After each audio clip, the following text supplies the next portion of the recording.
A graça e a paz do Senhor para todos os irmãos que nesse momento estão participando da EBD Online. E mais uma vez estamos aqui, irmãos, para aprender um pouco mais dessa palavra. Estamos na lição O Espírito Santo, Divino Companheiro, Consolador e Mestre. O comentarista é o pastor Gesiel Gomes. E hoje, irmãos, nós estamos na lição 10. E o tema, ele diz o seguinte: o Espírito Santo e a edificação da igreja. Eu creio que esse tema é bastante relevante para os dias de hoje. Somos igreja do Senhor, né? E sabemos que é o Espírito Santo quem nos conforta, nos consola, nos fortalece e nos direciona como igreja de Cristo. Então, antes de começarmos essa lição, vamos orar, amém? Senhor Jesus, nós estamos aqui diante da Tua presença para Te agradecer, Senhor, por mais esse dia. Te agradecemos, Senhor, pelo privilégio de poder estarmos aqui, Senhor, aprendendo um pouco mais da Tua palavra. E eu Te peço nesse momento, Senhor, que não sejam as minhas palavras, não sejam o meu entendimento, mas que seja o Teu Santo Espírito, Senhor, falando comigo e falando com os meus irmãos que estão em casa nesse momento. É o que eu Te peço e já Te agradeço em nome de Jesus. Amém. Irmãos, para mim é motivo de muita alegria estar aqui com vocês e poder entrar aí na sua casa levando um pouco da palavra de Deus. E que essa palavra possa encontrar lugar no seu coração e te fortalecer.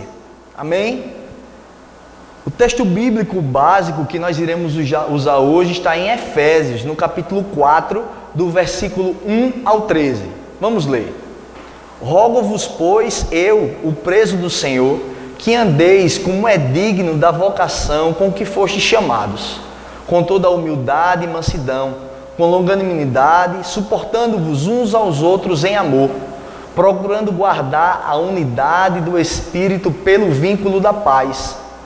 Um só corpo e um só Espírito, como também fostes chamados em uma só esperança da vossa vocação.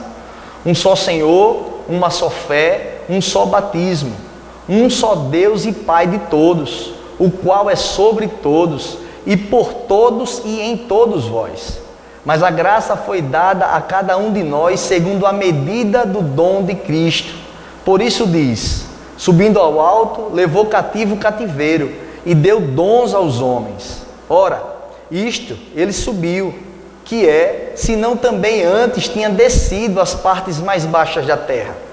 Aquele que desceu é também o mesmo que subiu acima de todos os céus, para cumprir todas as coisas. E ele mesmo deu uns para apóstolos, e outros para profetas, e outros para evangelistas, e outros para pastores e doutores, querendo o aperfeiçoamento dos santos, para a obra do ministério, para a edificação do corpo de Cristo, até que todos cheguemos à unidade da fé e ao conhecimento do Filho de Deus, ao homem perfeito, à medida da estatura completa de Cristo. O nosso texto áureo está em Atos, no capítulo 13, versículo 52. E os discípulos estavam cheios de alegria do Espírito Santo. Quando nós falamos desse tema, o tema da lição de hoje, a lição número 10, que é o Espírito Santo e a edificação da igreja, vem logo à nossa mente sobre os alicerces, o que dá sustento a essa edificação. Em Atos capítulo 2 fala sobre o dia de Pentecostes, o cumprimento da palavra de Jesus, quando da oportunidade que disse que os discípulos não estariam sozinhos, mas que o Pai enviaria o outro Consolador, o Espírito Santo. Essa passagem está em João capítulo 14. Jesus nesse momento já preparava os seus discípulos, porque Jesus haveria de ser preso e morto numa cruz. Ao terceiro dia ele ressuscitaria, e após isso haveria a espera pelo cumprimento dessa palavra, de que o Espírito Santo viria sobre nós. E em Atos 2 está o conhecido o dia de Pentecostes, e nós sabemos que ali foi o início da igreja, foi com a descida do Espírito Santo.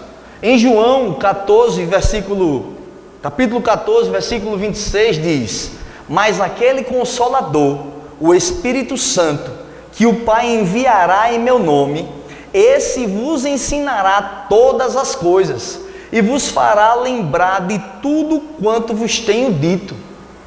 Então, o Espírito Santo, além de nos ensinar como nós devemos proceder, ele nos lembra tudo que Jesus viveu, o tempo que Jesus esteve aqui na terra em seu ministério, e ele nos capacita a sermos igrejas aqui na terra. Nós somos igreja de Cristo. Além de sermos templo do Espírito Santo, somos igreja, mas também somos igreja corpo, igreja comunidade. E quem direciona tudo, irmãos, quem capacita, quem fortalece, quem enche da unção, é o Espírito Santo de Deus. Então, a preocupação, não a preocupação, mas o que Jesus falou naquele momento para os discípulos é que eles não ficassem apreensivos, porque eles não estariam sozinhos. Eles teriam o Espírito Santo que iria fortalecê-los em tudo. Em Joel, no capítulo 2, dos versículos 28 a 32, há uma passagem muito conhecida na qual Pedro, após a descida do Espírito Santo, após o dia de Pentecostes, ele fala essa passagem. E há de ser que, depois, derramarei o meu Espírito sobre toda a carne, e vossos filhos e vossas filhas profetizarão, os vossos velhos terão sonhos, e os vossos jovens terão visões.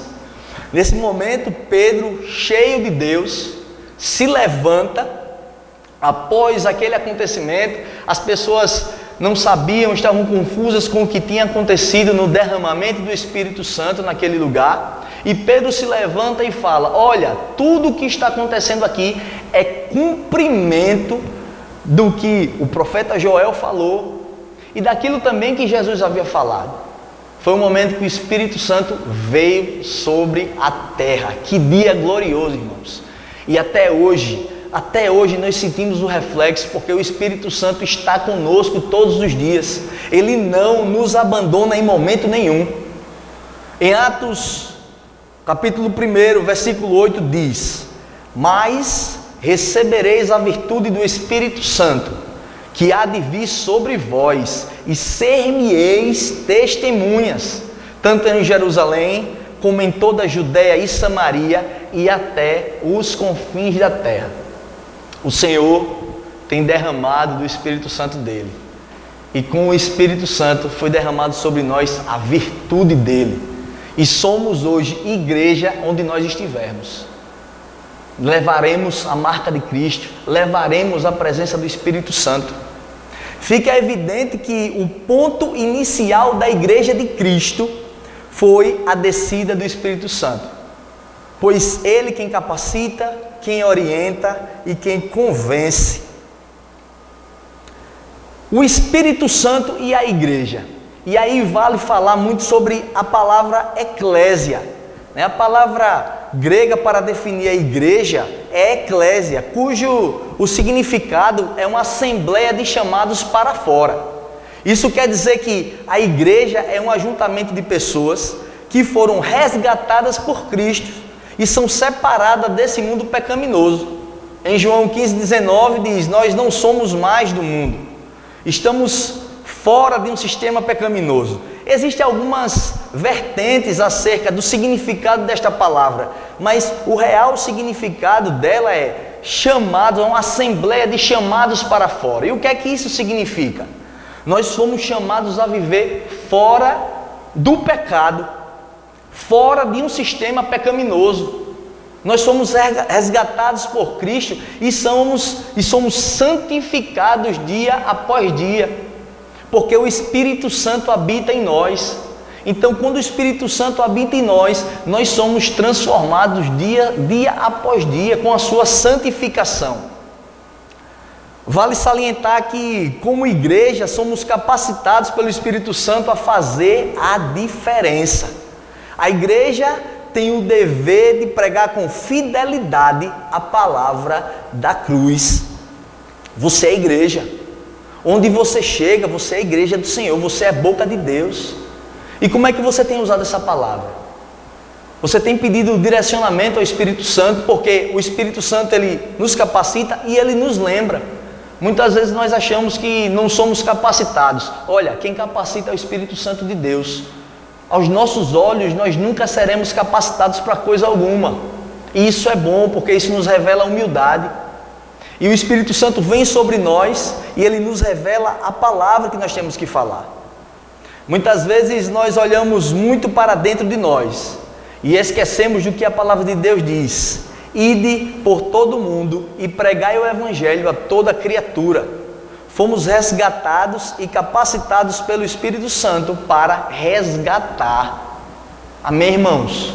Quantas pessoas aí estão precisando de uma palavra?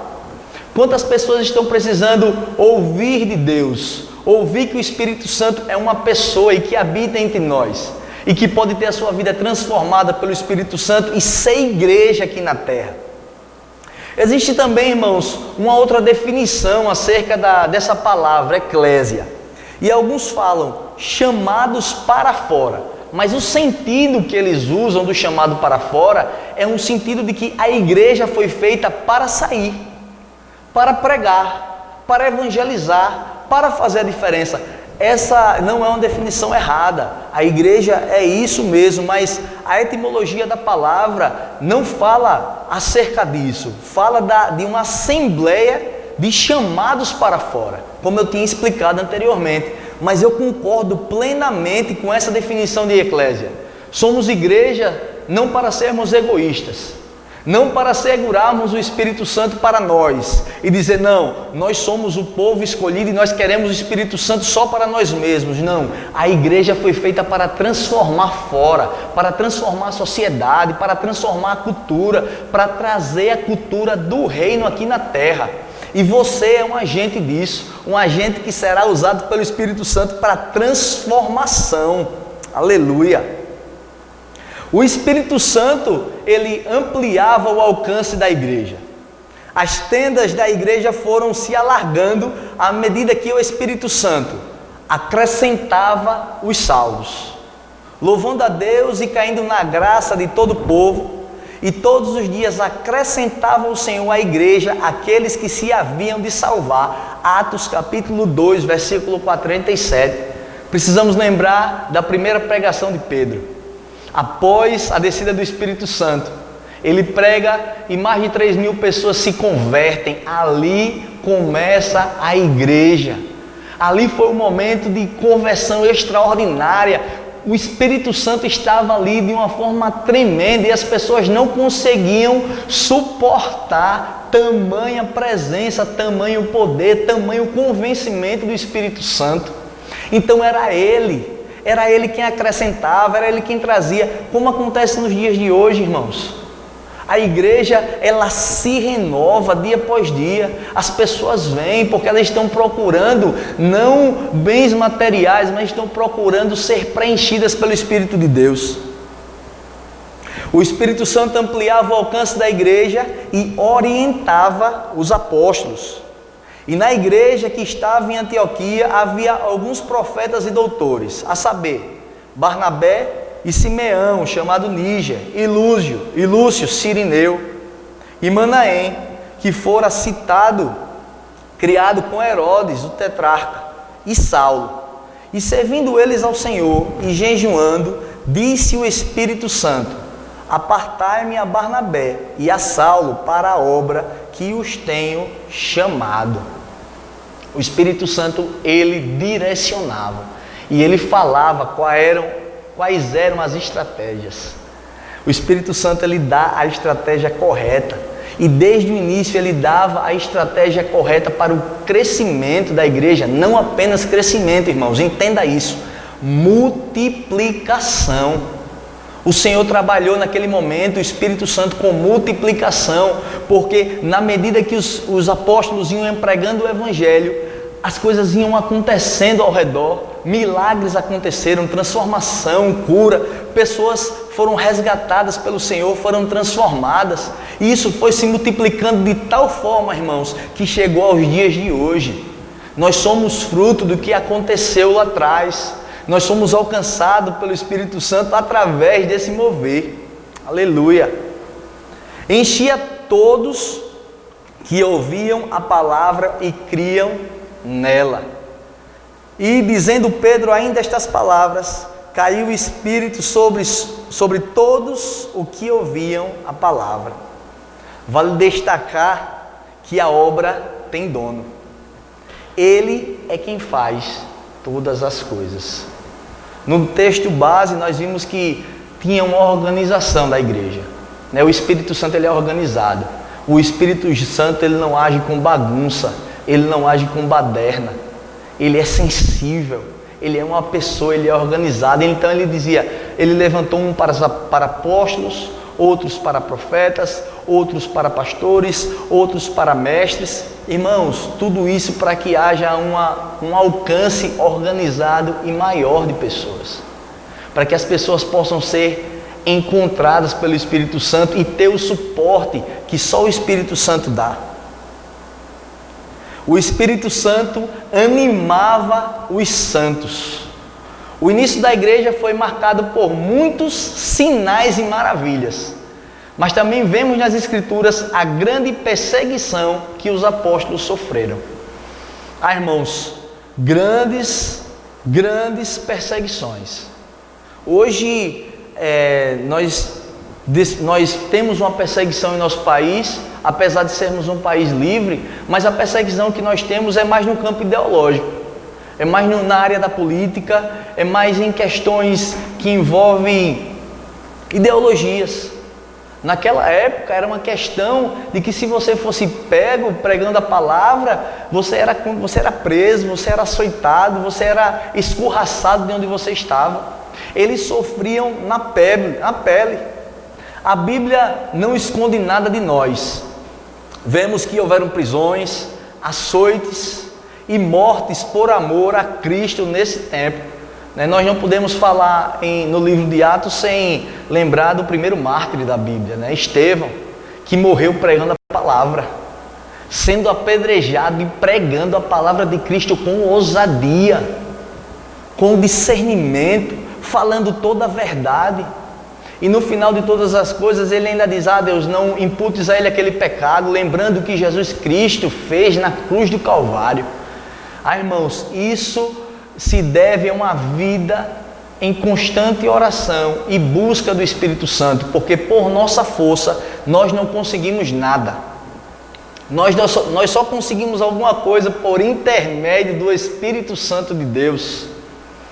E não somente isto, mas também nos gloriamos nas tribulações, sabendo que a tribulação produz a paciência, e a paciência a experiência, e a experiência a esperança, e a esperança não traz confusão, porque o amor de Deus está derramado em nossos corações pelo Espírito Santo que nos foi dado.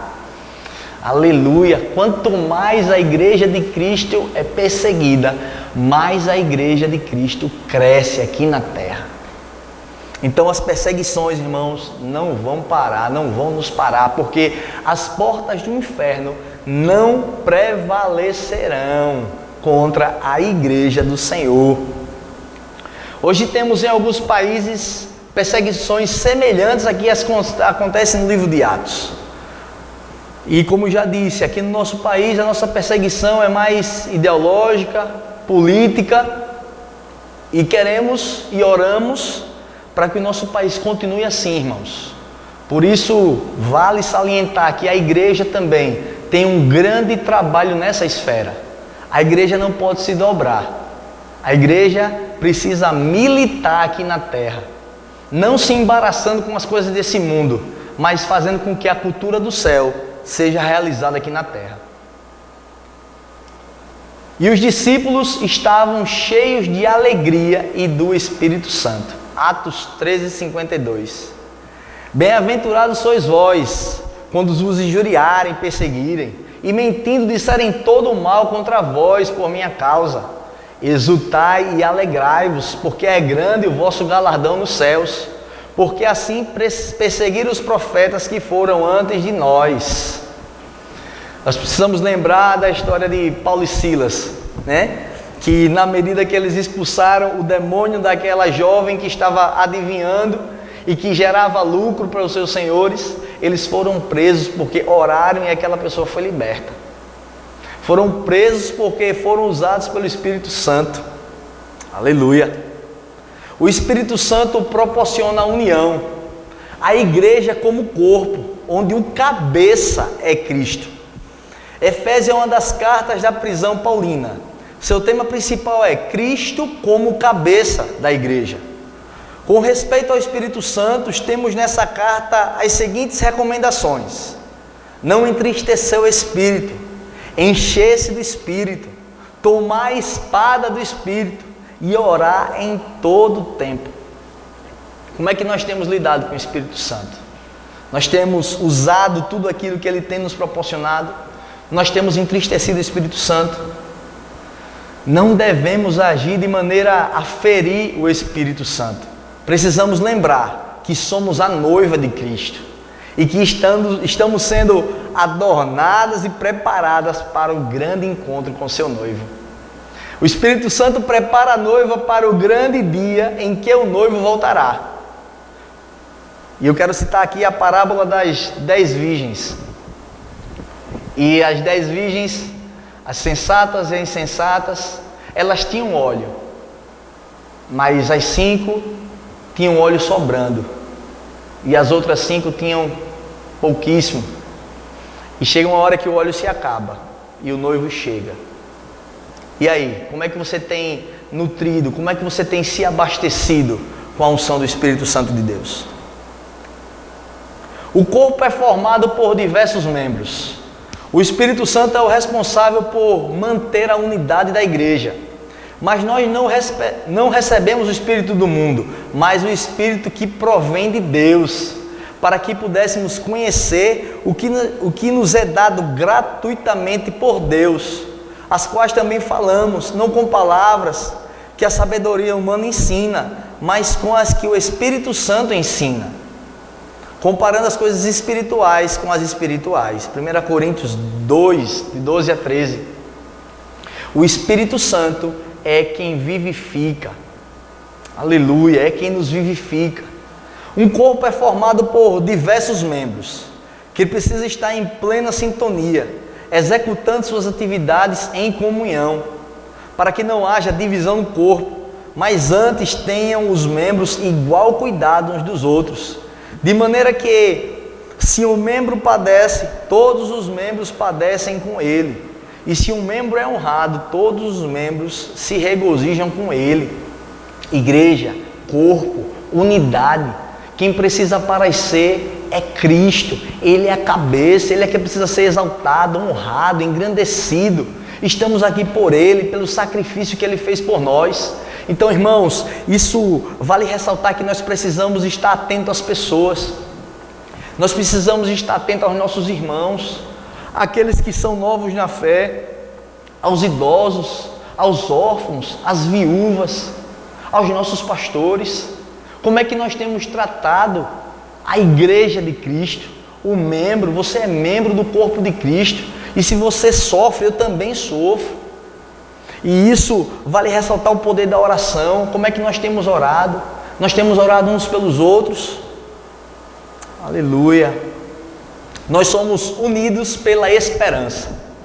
A esperança do cristão deve estar no seu futuro encontro com Cristo. Cristo ocupa a posição de líder da igreja. E o Espírito Santo nos guia, nos capacita e orienta a seguir os ensinamentos de Cristo. O Espírito Santo está preparando a noiva para o grande encontro. Eu já falei isso, mas volto a falar. O encontro dos séculos, onde a noiva santa encontrará o noivo. Como é importante quando existe a unidade no corpo de Cristo. O congregar é maravilhoso. E como nós temos sentido falta nesse momento, né, irmãos? De poder estar congregando. De poder abraçar um irmão, de poder compartilhar nossas vitórias, de poder compartilhar os nossos sofrimentos, aquilo que nós temos enfrentado nesse tempo, as perdas que alguns tiveram. Que o Espírito Santo nesse momento possa te confortar, irmãos, possa te consolar, possa te fortalecer. Nós estamos distantes fisicamente, mas em oração nós estamos próximos. que o Senhor possa em todo o tempo te ajudar. Quando um está fraco, o outro ajuda a levantar e prosseguir para o alvo. Não podemos esperar por Cristo só aqui nessa terra, mas para a eternidade, irmãos.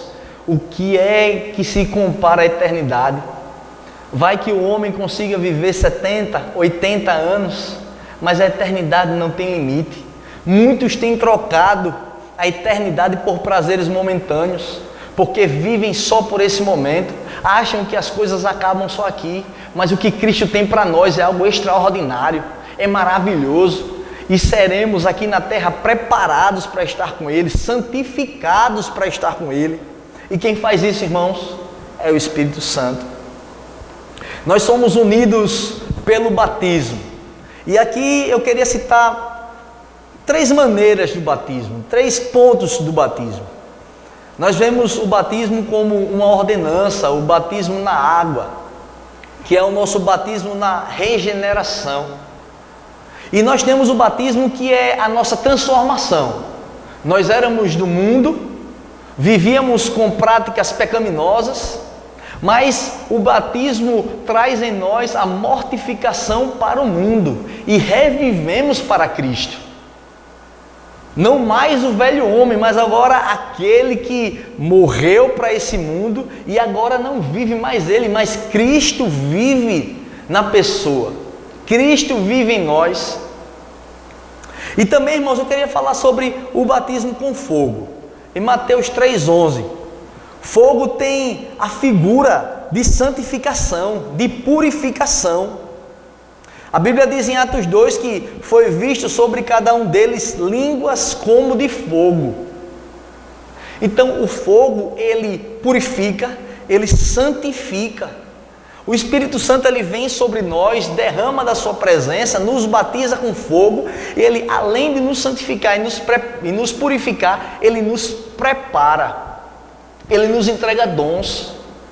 Dons, irmãos, não é para o seu próprio benefício, é para o benefício do corpo, é para o benefício da igreja de Cristo. Os dons não são para o seu uso pessoal, para você tirar proveito pessoal, não, mas para que o reino cresça. Aleluia! Quando o Espírito Santo desceu sobre Jesus, ele veio como forma de pomba. E as pessoas podem falar, mas ele desceu como forma de pomba em Jesus Cristo, mas no dia de Pentecostes ele veio como fogo. Há uma questão simples. Jesus veio como homem, mas um homem santo, um homem sem pecado. Jesus não precisava ser purificado nem santificado. Jesus é santo, perfeito, foi tentado em todas as coisas, mas nada pecou. Mas nós precisamos ter um encontro com o Espírito Santo de purificação e santificação. Então, irmãos, receba esse batismo com fogo, receba os dons que o Espírito tem, receba o batismo que transforma a nossa vida, que é um encontro real com Cristo. Nós somos unidos pela regeneração. A regeneração é chamada nascer de novo, nascer do Espírito, nascer de Deus, estar em Cristo, ser uma nova criatura. Embora a regeneração ocorra com o consentimento humano, as Sagradas Escrituras declaram que o Espírito é quem a promove, e de fato é. Ela está ligada ao arrependimento de práticas pecaminosas, bem como a aceitação de Jesus como Senhor e único Salvador. A regeneração é feita pelo Espírito Santo por meio da palavra de Deus, sendo de novo gerados, não de semente corruptível, mas da incorruptível, da palavra de Deus, viva e que permanece para sempre. É o Espírito Santo que vivifica essa palavra em nossa vida, essa palavra que permanece a mesma, que não muda e que continua, irmão, surtindo os mesmos efeitos. A palavra não muda, o poder de Deus não mudou. Aleluia! Segundo a sua vontade, Ele nos gerou pela palavra da verdade, para que fôssemos como primícias das suas criaturas. O Espírito Santo mantém a igreja. A igreja de hoje é um pouco diferente em sua forma, como a igreja é primitiva, mas não na matéria. Entenda, matéria como princípios. Forma muda, pois a cultura muda, a economia, a política, o momento histórico é diferente, mas o dono da igreja continua o mesmo. E ele é imutável e continua sustentando a sua igreja. As portas do inferno não prevalecerão. Então, irmãos, a maneira a gente falar, mas naquele tempo eles não se reuniam em templos, na igreja primitiva ali na descida do Espírito Santo. E hoje nós temos vários templos. A igreja hoje tem várias formas diferentes.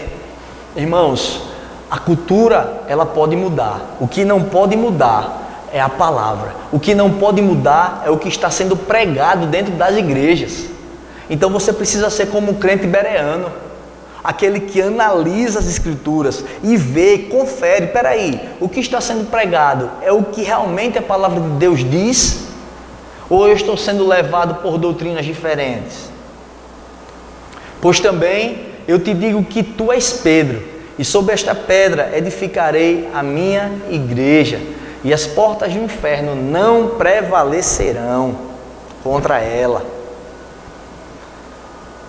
O Espírito Santo amadurece os santos.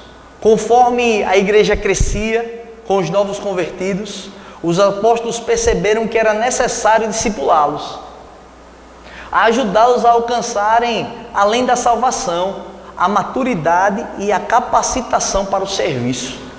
Como é importante, irmãos, o trabalho da igreja, que até hoje acontece.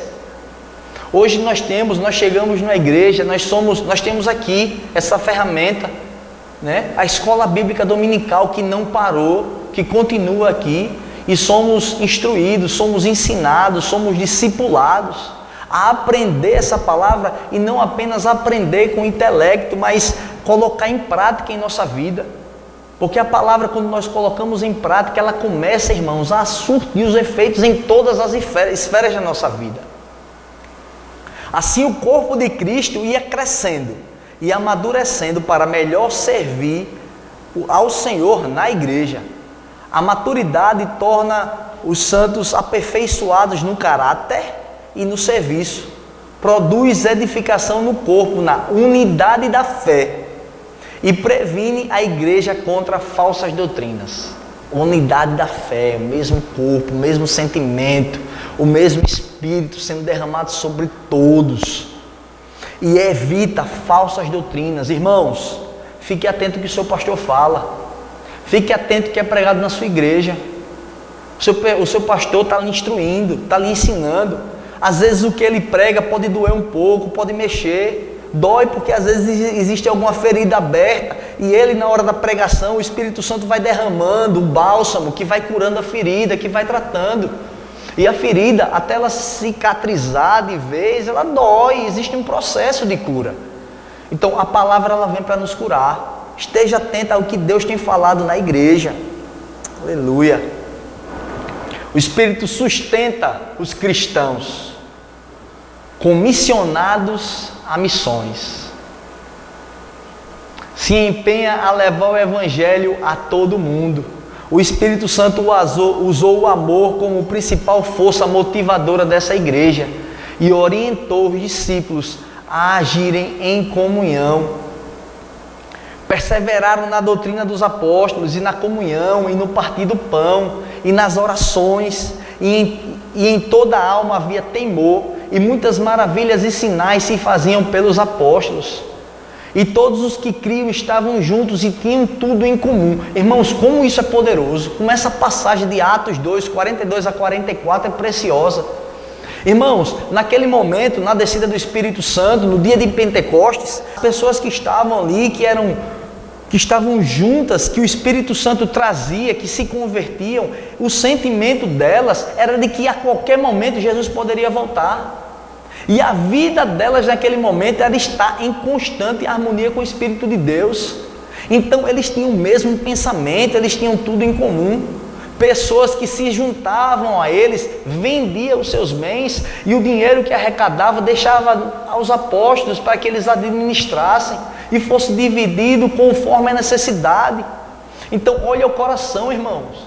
Muitas vezes estamos tão presos às coisas dessa terra e esquecemos de que o irmão do nosso lado pode estar precisando de um pacote de feijão e nós temos em nossa casa e nós somos mesquinhos.